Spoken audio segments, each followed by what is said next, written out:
Greetings, everybody. Welcome back. This time, I got for you the Stamina Warden Brawler Cleave build that I've been playing lately. It's a little different to the one that you've seen in the other Cleave videos that I've uploaded during Mid-Year Mayhem.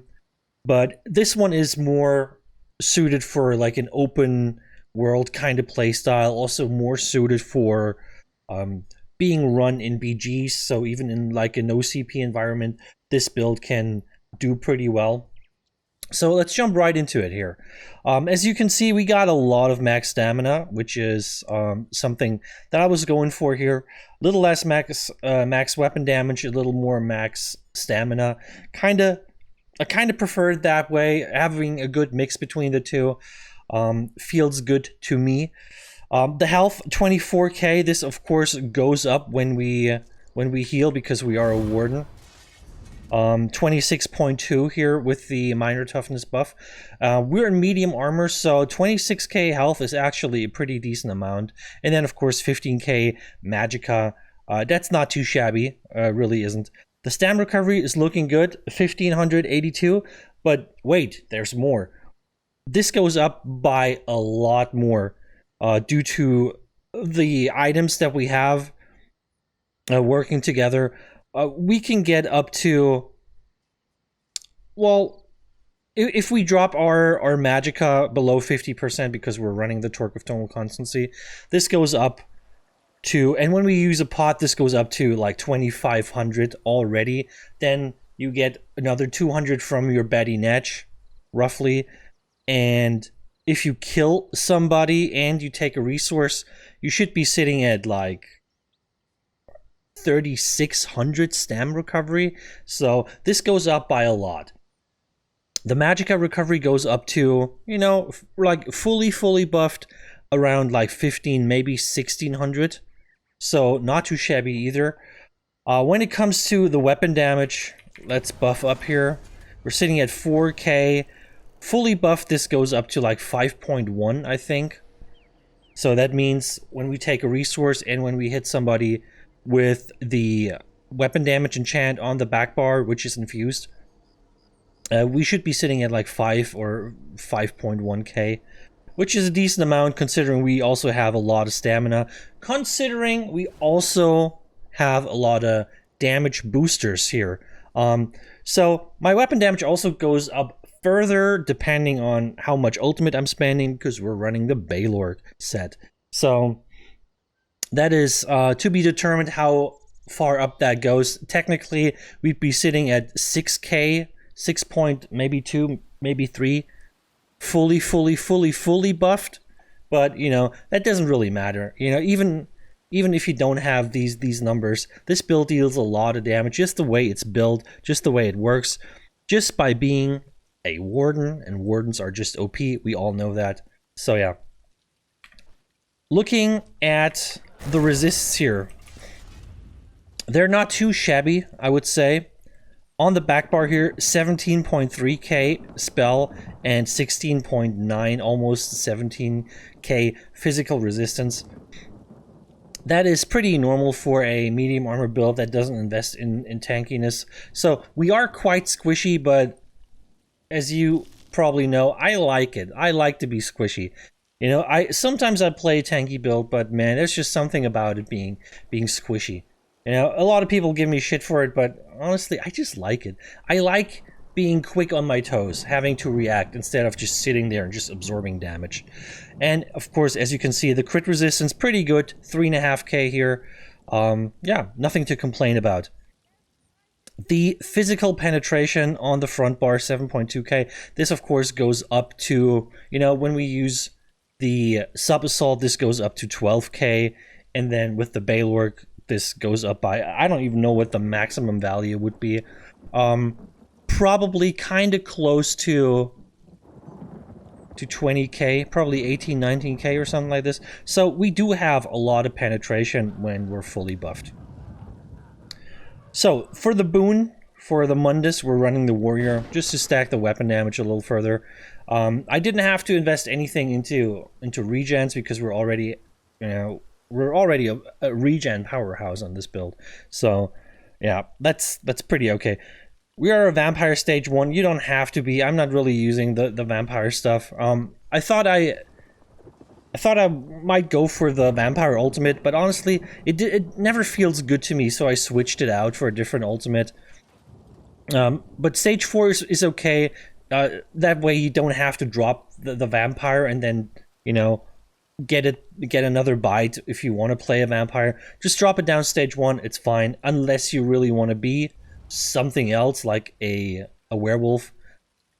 Outside of that, I would say just stay at a vamp stage 1. The benefits are non-existent, but the drawbacks are also pretty weak, so that's pretty good in my opinion. And then of course we're running the dubious Cameron Throne as our food buff, as our drink buff actually. It's important that we use a drink because moving on to the sets, we're running Bone Pirate, and Bone Pirate, of course, needs a drink buff. You could put something else on. I was running the Pack Leader's Bone Broth when I started playing the build. Felt like I didn't have enough stam regen, even though I had a lot. I felt like I needed more.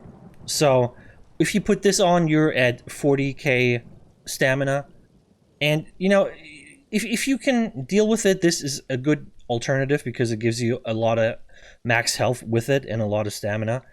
No other regens though, which, you know, is not really necessary on this build, but you know, I felt like I needed a bit more, so I switched over to the dubious, and that actually made it way better in my opinion, because you know, I'm always going in, I'm jumping into a Zerk and stuff like that, so I need a lot of regen because I'm dodging a lot, I'm casting a lot.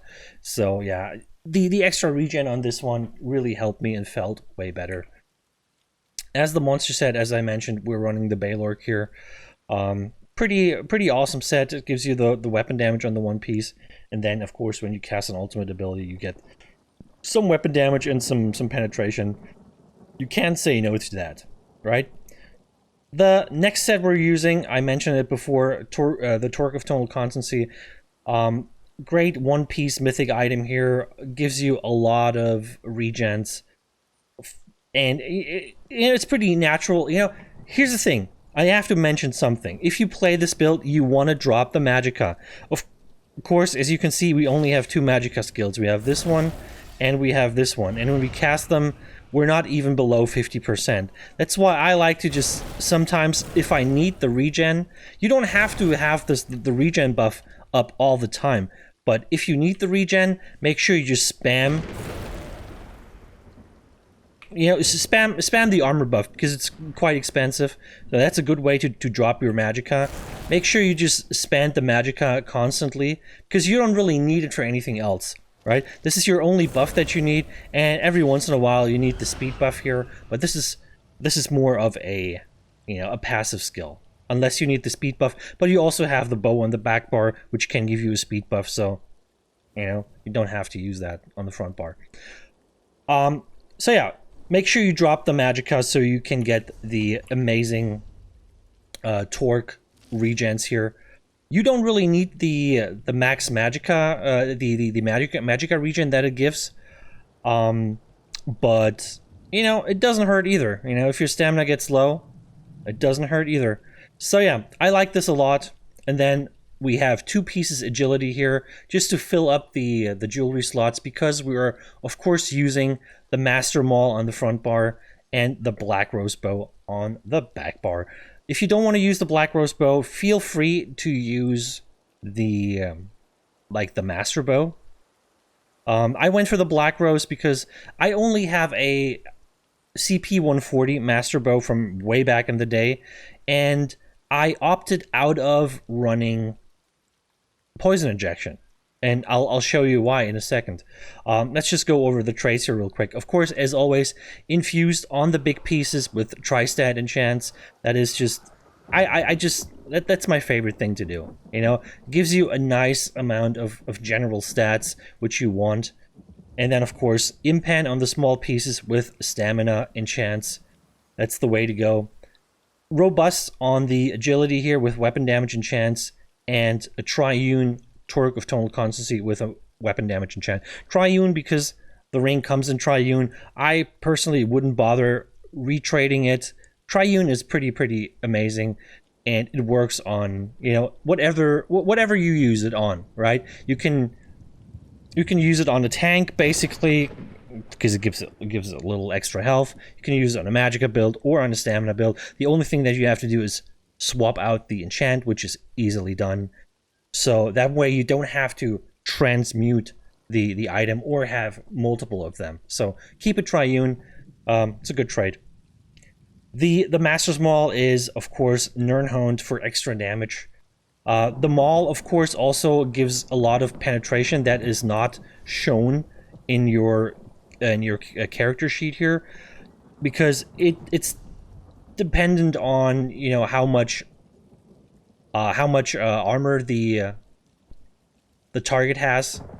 So that's pretty cool. I like that a lot. You can counter a lot of armor with this, especially if you have like a fully maxed out armored tank. You can penetrate a lot of this because you already have a lot of penetration. Putting this on top of that, you can basically counter. You can penetrate the entire armor basically. So we're still hitting hard against tanky people, which is nice. And then, of course, the Black Rose Bow, as I mentioned, infused with the weapon damage enchant. That's how I like to do it. Gives a lot of extra damage on the back bar. You wanna light or heavy attack anyway before you start, or like in between a, you know, like in the middle of a fight. Just swap to the bow every once in a while. Put on the stun. The stun itself will apply the weapon damage enchant, so you're good to go. Every couple of seconds, you know, when the CC immunity is gone, you just hit him again with the Black Rose Bow, get the extra damage, get, of course, the Black Rose effect, which, you know, can help a lot. And yeah, that's basically it on the gear side here. Let's move on to the skills. Of course, this is the most important skill, Brawler. Such a good skill.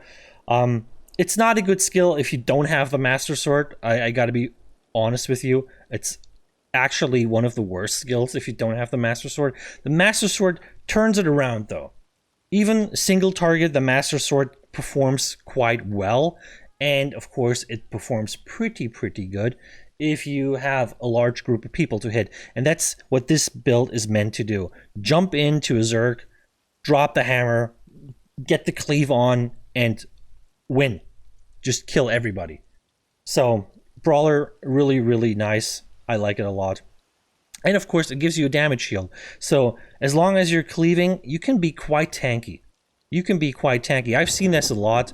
I've stayed alive so long in certain fights just cleaving people, just because I get the damage shield. And you can get quite a lot. If you hit a lot of people, you can get a pretty big damage shield here. The next skill is Subterranean Assault. This is, of course, the bread and butter burst damage that we have on this build. Hits really hard, puts the major fracture on your enemy, which gives you the extra penetration, and it's just, it hits so hard and it combos so well because it has the 3-second delay on it, which allows for a nice combo. The combo you want to do on this build, of course, is you want to go for the Sub Assault, and shortly before it goes off, you want to hit people with the Dawnbreaker and start cleaving, right?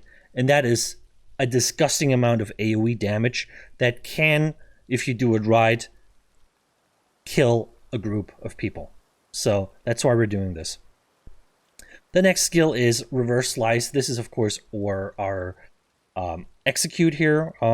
I chose this version because I like the AoE execute a lot more than the single target execute. You can go for the single target if you find yourself doing more of the small scale single target kind of fights, then I would probably switch it out for the single target version. But since I'm always going for the groups, I like the AoE execute a lot.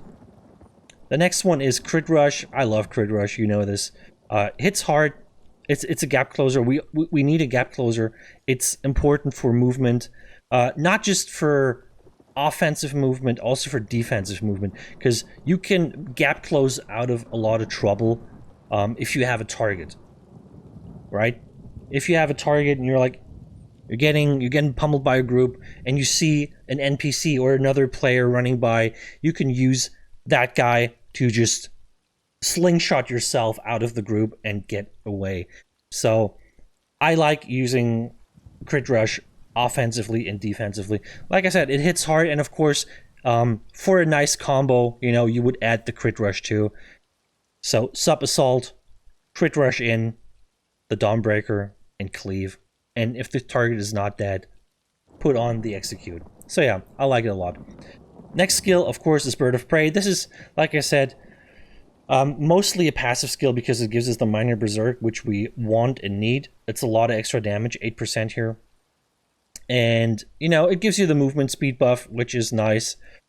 If you don't want to use the bow dodge roll, maybe if you're low on stamina, you still want the speed, this is a good skill to cast here.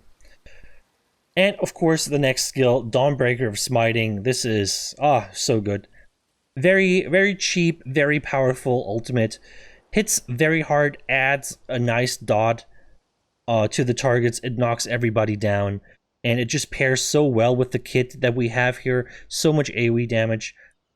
This thing is amazing. And if you do kill a lot of people successfully, you know, you get, of course, you get some ultimate back from killing people.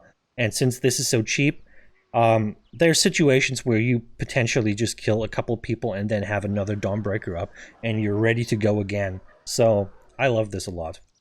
Let's look at the back bar. Back bar has, of course, Magnum Shot because we're running the Black Rose Bow. This is our only stun on this build, while outside of the ultimates. But this is the only normal stun that we have. It's a pretty good one. I like the knockback because you can knock people off of a wall, off of a tower, into the lava, into the water. You know, there's a lot of cool things you can do. It deals a decent amount of damage, and you can pair it really well. One of my favorite things to do is Magnum Shot people and then Crit Rush. So that's the way to do it. So if you check my videos playing a brawler build, you'll always see me do this combo. I go in with a Sub Assault, then I knock the guy back, then I Crit Rush in, and then I do, you know, depending on if I need it or not, the Dawnbreaker, Executioner, or Brawler. You know, but this alone, Sub Assault, knockback, Crit Rush, Execute. Such a nice clean combo. I love doing that. It's just fun to do, and it works really well. So the next skill is Ice Fortress. This is, of course, our source of minor protection and our source of, you know, armor. And kind of expensive, 4K, but since we don't really, we don't need our magicka for other things, that's okay. And like I said in the beginning, you want to spam this a lot because you don't want magicka on this build. You don't want magicka. Feel free to just spam and empty your magicka bar because you don't really need it for anything important. We just emptied the magicka bar so we can have the insane stam recovery. So feel free to just use it on yourself and teammates and other people. You know, just be generous. The next skill is Growing Swarm, and this replaces my poison injection. This is something I've been doing for quite some time. Normally, this would be poison injection. On the bow, I would do a light attack or a heavy attack into a poison injection before I start attacking someone, right? But I switched it out because, you know, it has a similar amount of dot damage. Of course, it doesn't have the initial damage part, but I don't really need that. The main reason I'm using it, though, is because it's easy access to minor vulnerability.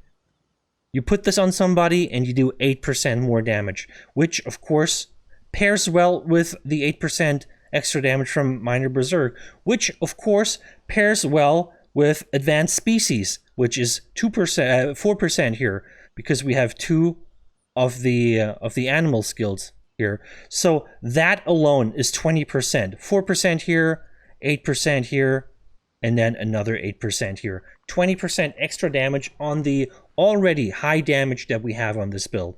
That's why we hit so hard. We don't need 8k weapon damage. We have 5k weapon damage. We have almost 40k stamina, and we have 20% extra damage here. That's what does the damage. So I love this a lot.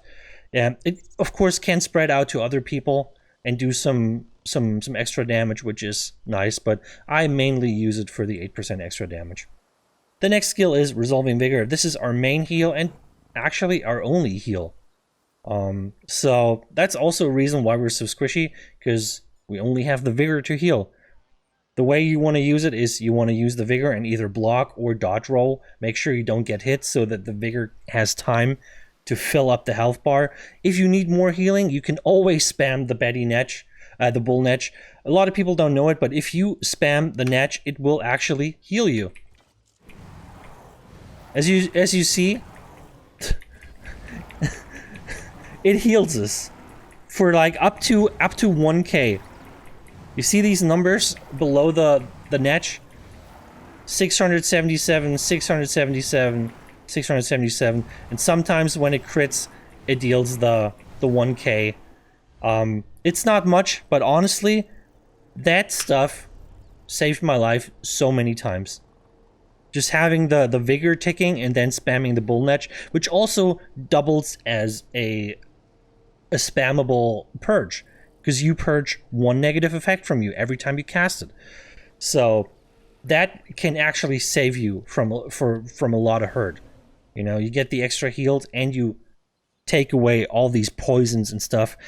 They're really really prevalent right now, and they will be more next patch probably, because there's a lot of proc sets coming, a lot of bleed sets, a lot of poison, and yeah, you might want to spam this a lot, to be honest. But yeah, the next skill is Ice Comet. I told you I went for the Vampire Ultimate in the beginning when I started playing this build. Didn't really like it. You know, it can work, but I felt like the Ice Comet just worked better for me, because it deals a decent amount of damage, and I can just drop it into a Zerk and then have my other AoE skills do a lot of damage, because this also knocks everybody up. It slows them down, and it allows me to, you know, start the damage from a distance and then come in, or maybe just stay at a distance. Someone's chasing me, for example, I can just hit him with an Ice Comet into a knockback. So both would be preferred. So, you know, either the Ice Comet is going to stun the target or the knockback is going to stun the target. But what it does is it's a lot of damage, which I can apply over a certain range, which would allow me to get away from somebody if I really have to get away from somebody, right? So I kind of like the Ice Comet a lot. If you want to use something else, feel free. This is not mandatory. This is not like an integral part of the build. Whatever you want to go for it. You know, a good choice is, of course, Permafrost. Makes you a little more tanky. For me personally, it just doesn't have enough damage. It doesn't feel good enough, because this is a very burst-oriented build, and Permafrost just doesn't do anything for that. So I didn't go for that. But Permafrost, especially when you're playing in a group, putting the major protection on all your people, that is a good idea. So that's definitely a good one to use if you don't want to use the Ice Comet. So that's the skills, guys. Let's move on to the champion points here. Champion point layout in the red tree, basically, as always, 51 Ironclad, 77 Resistant, 43 in Hardy and Elemental Defender, and 56 in Quick Recovery. In the green tree, we got 37 in Warlord, 19 in Sprinter, 56 in Mooncalf, 22 in Arcanist, 43 in Tenacity, and 56 in Tumbling, and 37 in Shadow Ward. Because we're going to tumble a lot, guys. We're going to tumble a lot. We're not a block build here. That's why, you know, more tumbling than blocking. You can block though, you know, and you need to learn when to block and when to dodge, and maybe learn when to do both, because it's quite important on this build, because you are very squishy.